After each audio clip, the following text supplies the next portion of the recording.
Hey everyone, welcome back to the channel. Today we're diving into one of Reddit's most outrageous categories, entitled People and Karens. From parents who think the world revolves around their kids, to neighbours who demand the impossible, these stories will have you shaking your head and laughing at the sheer audacity. So sit back, relax, and let this play in the background while we go through some of the wildest entitled moments people have shared online. And if you enjoy this kind of chaos, don't forget to subscribe so you never miss the next one. The first story is titled, Entitled Neighbour Demanded I Tear Down My Fence because her kids deserve more yard space. I live in a quiet suburban neighbourhood where everyone mostly keeps to themselves. Last summer, I decided to put up a new fence around my backyard. Nothing crazy, just a 6-foot wooden fence to give my dog some space to run without bothering anyone. I got the permits, hired a contractor, and made sure everything was within my property line. The day after the fence went up, my next-door neighbour, who I'll call Karen, knocked on my door. She didn't come over to compliment the work.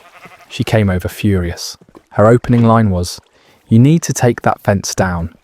My kids need room to play, and you're taking it away from them." I was stunned. I told her politely that the fence was on my property, that I'd done everything by the book, and her kids still had their own yard. She wasn't having it. She went on about how their yard was too small and how it wasn't fair because my yard was bigger. She actually said, "You don't even have kids. Why do you need all that space when my kids could use it?" I laughed at first because I honestly thought she was joking. But no, she doubled down. She said her kids had been using my yard for years, and now I was being selfish by fencing it off. For the record, yes, her kids had cut through my yard sometimes, but I never made a big deal about it. Still, that never meant I gave them permanent rights to it. Things escalated quickly. She threatened to call the HOA. We don't even have one. She said she'd get the city to force me to take the fence down. I showed her the permits, the property survey, everything. Legally, I was 100% in the clear. A week later, I caught her and her husband trying to move the fence posts at night. I walked outside with my phone filming, and they bolted. The next morning, I called the police and filed a report. When officers came, Karen tried to spin it as if I was harassing them, but with the video, it was clear who was in the wrong. Now she won't look me in the eye. Her kids still try to throw toys over my fence, and once she left a nasty note in my mailbox calling me child-hating scum. But the fence is still standing. My dog is happy, and my yard is mine. This is a classic case of entitlement at its peak. Some people really believe that just because you don't use something the way they want, it automatically becomes theirs. That's not how property works, and it's definitely not how neighbours should act. The next story is titled, Entitled Mum Tried to Take My Airplane Seat Because a Kid Needed the Window More. Last year I was on a 4-hour flight for work. I'm a nervous flyer, so I always pay extra for a window seat. It helps me calm down to look outside. I boarded, found my seat, and was just getting settled when a woman with a boy, maybe 7 or 8, stopped at my row. She immediately said, "You'll have to move. My son needs the window." No hello, no request, just a demand. I told her I'd paid extra for this seat, and that I wasn't willing to move. She huffed and said, "He's a child. He deserves it more than you." I offered to let her son sit by the window if she wanted to trade for her actual ticketed seat. It was a middle seat, 10 rows back. Of course, she didn't want that. She wanted me to give up my seat entirely. When I refused again, she stomped off muttering about how selfish I was. 10 minutes later, a flight attendant came over and asked if I'd be willing to swap to make things easier. I explained the situation, showed my ticket, and said I wasn't giving up a seat I'd paid extra for. To her credit, the attendant backed me up immediately and told the mum she had to sit in her assigned seat. The entire flight, the woman kept leaning into the aisle to glare at me. When we landed, she loudly told her son, "Some people just don't care about kids." I ignored it, grabbed my bag, and left. Here's the thing, kids don't automatically get priority over seats that other people paid for. If it mattered that much to her, she could have booked a window seat in advance. Instead, she tried to guilt trip a stranger. That's not parenting. It's entitlement. The following story is titled, Karen demanded I give her my groceries because she was in a hurry. I was at the supermarket a few months ago during a busy Saturday rush. Lines were long, people were tired, and everyone just wanted to get out. I had a cart full of stuff, weekly groceries for my family of 4. As I'm loading things onto the conveyor belt, a woman in her mid-40s comes up behind me with only a handful of items. Before I could even offer to let her go ahead, which I often do when someone has just a few things, she taps me on the shoulder and says, "You'll need to let me take all your groceries. I'm in a rush, and my time is more valuable than yours." I thought I misheard her. I laughed awkwardly and said, "If you just need to go ahead with your items, that's fine." But she shook her head and said, "No, you don't get it. I need all of that. You can shop again later." She then actually reached into my cart and started pulling out milk and bread. I immediately told her to stop and pulled the items back. She raised her voice and yelled, "This man is refusing to help a mother feed her kids." People started staring, and the poor cashier looked panicked. Luckily, a manager came over. I explained the situation before she could twist it further, and the manager sided with me. He told her to leave the store immediately. She started screaming about discrimination and how she'd never shop here again as security walked her out. The cashier looked at me and said, "That's the 3rd time this month she's tried something like that." Apparently, she's known in the area for pulling stunts to get free stuff. It was equal parts infuriating and hilarious. The audacity to demand a stranger's entire cart of groceries. Some people truly believe the universe owes them everything. Up next we have entitled cousin demanded I hand over my wedding dress because she deserved a fairy tale more than me. When I got engaged last year, one of the first things I did was go shopping for a wedding dress with my mum. I fell in love with a beautiful gown, lace bodice, flowing skirt, nothing flashy, but it made me feel like myself. It was expensive, but I saved up and paid for it in full. Enter my cousin, Amanda. She's always been competitive with me, even when we were kids. If I got good grades, she had to one-up me. If I started a hobby, she suddenly picked it up too. So of course, when I announced my wedding date, she rushed to get engaged to her boyfriend of 3 months and planned her wedding a month before mine. A few weeks later, Amanda came over to chat and casually asked to see my dress. I should have known better, but I showed her. She gasped and said, "Oh my God, that's exactly what I wanted." Then came the kicker. "You should give it to me. My wedding's before yours, and I deserve the fairy tale more since I've had such a rough life." I thought she was joking. She wasn't. She actually tried to bargain with me, saying I could borrow it back for my own wedding once she was done. I told her no, flat out. She burst into tears, accusing me of being selfish and not caring about family happiness. Later, her mum, my aunt, called, demanding I hand over the dress. She said Amanda needed it more than me, and that I was breaking her heart.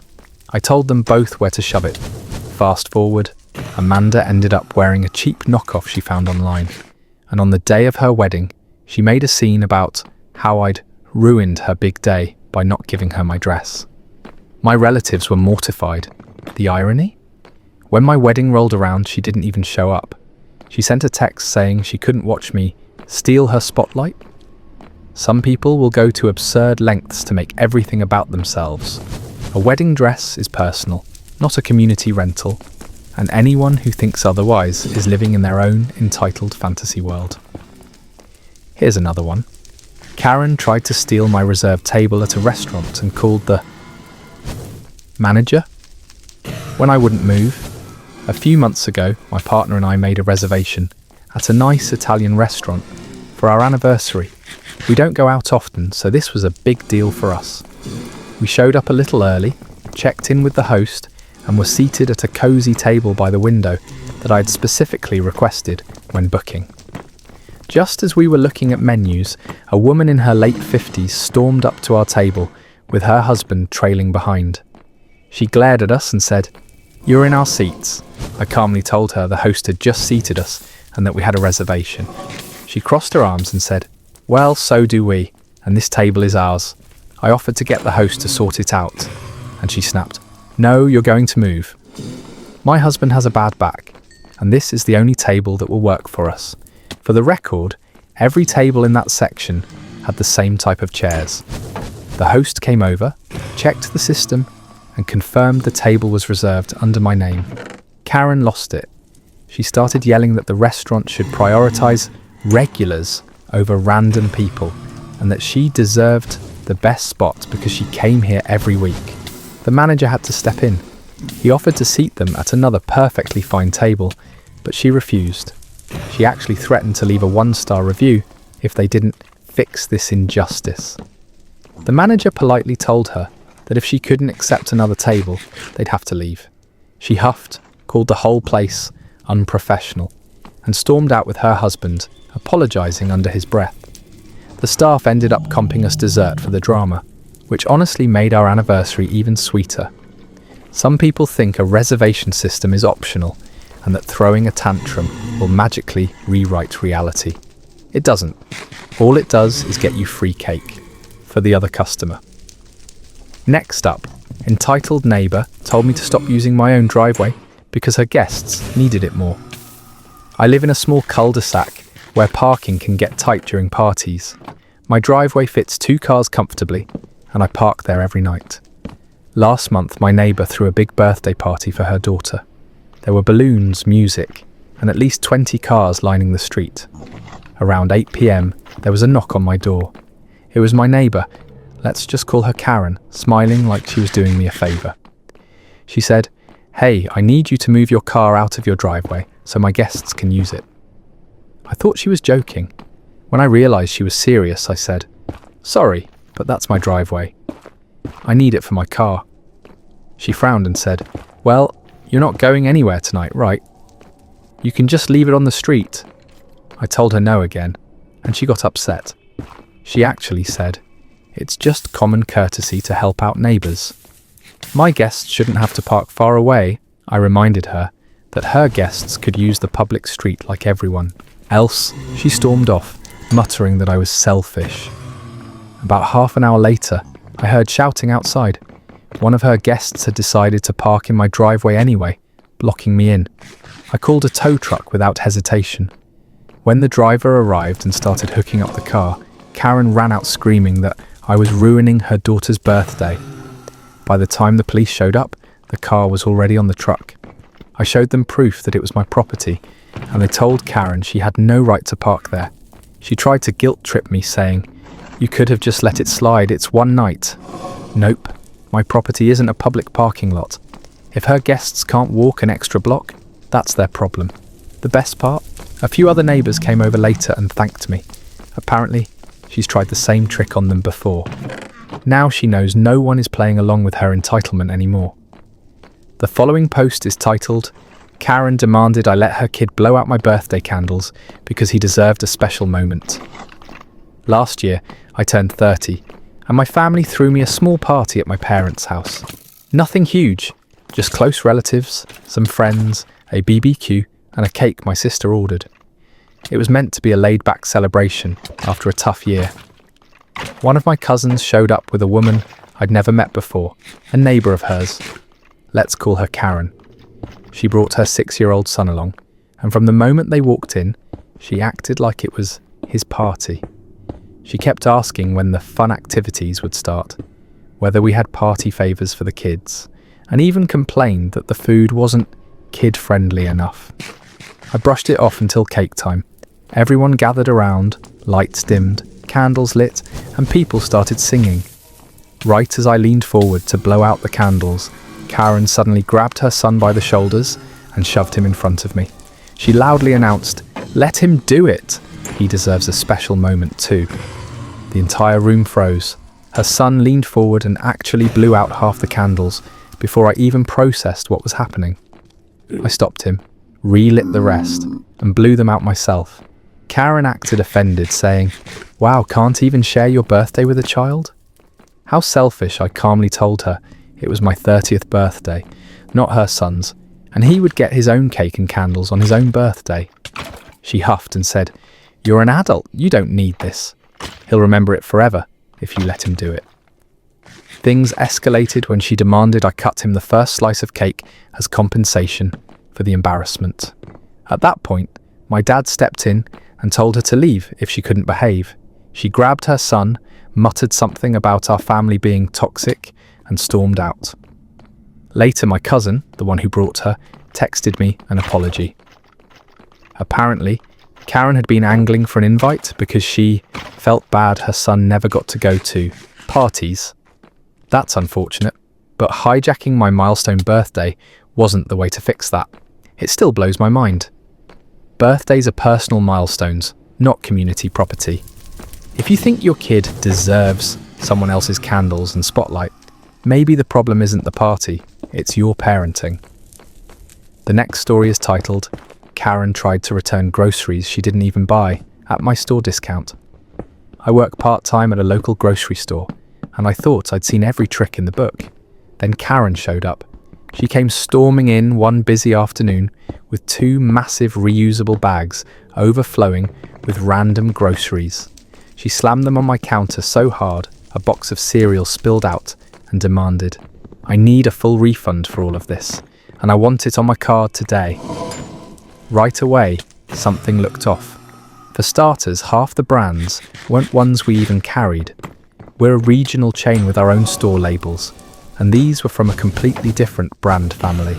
Still, I scanned a few items to be sure, none of them even registered in our system. I explained politely, "Mom, I can't process these. These items weren't bought here." Her response, she rolled her eyes and said, "Don't play dumb. You're all the same chain. Just scan them in and give me the money." I clarified again that the barcodes didn't match anything in our system. She leaned in close, lowered her voice like she was giving me a secret tip and said, "Listen, I know how this works. Just type in a code. No one will know." At that point, the line was backing up. Customers were staring, and my manager came over. He asked for her receipt. She smirked, dug through her purse, and finally produced one, dated 3 weeks ago, at a completely different grocery store, located across town. My manager pointed it out, and she suddenly got loud. "That shouldn't matter. You're all the same company. I spend thousands here every year. If you don't fix this, I'll have your job." When he refused, she doubled down. "Fine, then I'll take a gift card for the full amount. And a discount voucher for the inconvenience." She actually believed she could strong-arm her way into free groceries. The manager calmly told her if she didn't leave, we'd call security. She shoved the bags off the counter, scattering cans and boxes everywhere, then stormed out screaming that she'd never shop here again.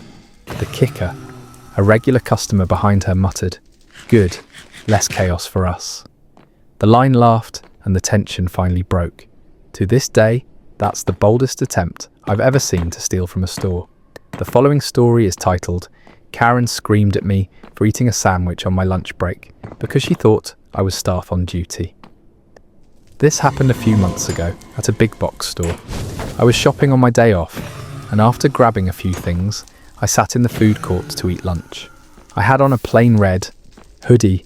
Employees there wear maroon polos with giant logos, totally different. As I'm halfway through my sandwich, a woman in her 40s marches up to me, cart piled high. Without hesitation, she says, "Finally, I need you to ring me up. I've been waiting forever." I looked up confused and said, "Sorry, I don't work here."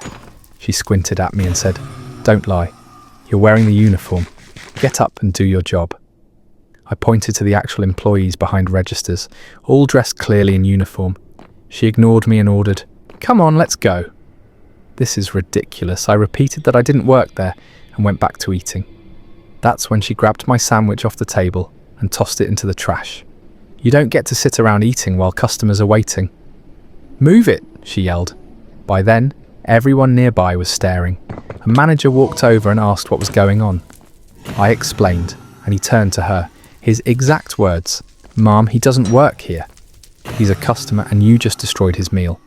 Her face went red, and she sputtered excuses. Well, he shouldn't dress like staff if he doesn't want to be mistaken. The manager wasn't buying it. He told her she had 2 choices, apologize and replace my meal, or leave the store immediately. She crossed her arms, refused to apologize, and stormed off yelling that this store has gone downhill. The manager comped me a fresh sandwich and drink for the trouble. The irony, as she was leaving, another customer shouted, "Next time, buy your own lunch before you steal someone else's." She didn't look back.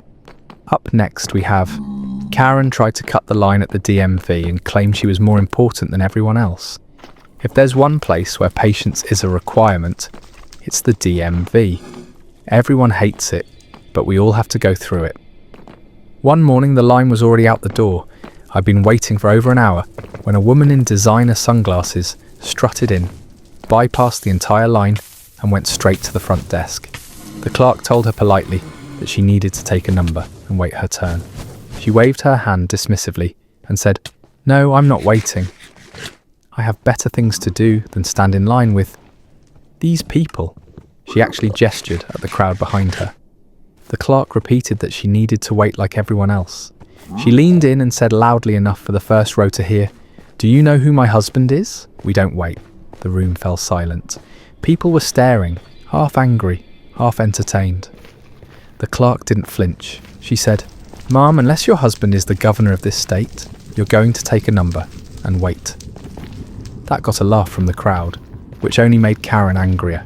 She tried another tactic, pretending she had a medical condition. "I can't stand this long.